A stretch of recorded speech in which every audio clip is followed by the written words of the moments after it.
Hi, I'm Mr. Eric Tang. In video 10, we have learned to use the input statements to get inputs from users, and we know that Python will treat all inputs as strings.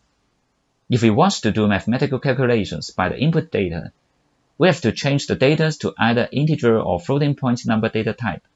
Just like this example here, I store the user input data to variable A and then immediately convert it to a floating point number and output the result of adding the number by 1. Here is the answer. I input 4 here, and you will see the answer is 5.0 as expected. Going back to the codes here, for more advanced programmers, they will combine these two lines in this way.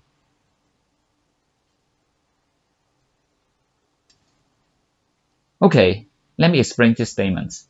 Just like this mathematics expressions, 3 times bracket 2 divide bracket 2 plus 4 brackets. We'll always do the things in the bracket first. Here we will first do 2 plus 4, which is 6, and then do 2 divided by 6, which is 0.33, and then finally do the 3 times 0.33, which is 1. Therefore, here the computer will first do the input statements to get user input.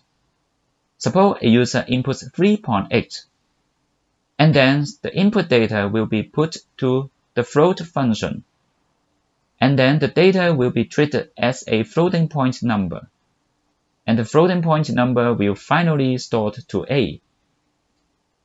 Here you can see the input of this float function is actually from the output of another input function.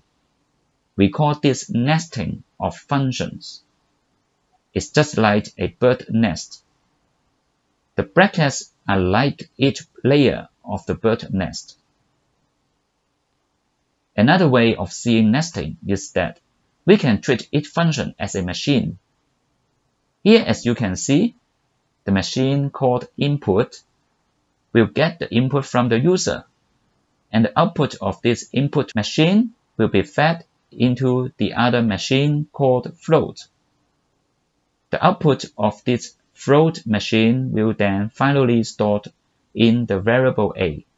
Knowing how to nest functions together can help you to build a more complex statement.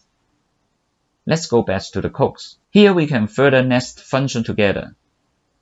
Now we can further convert the data from floating point numbers to integer. Let's run the program again. Now I input 4.99.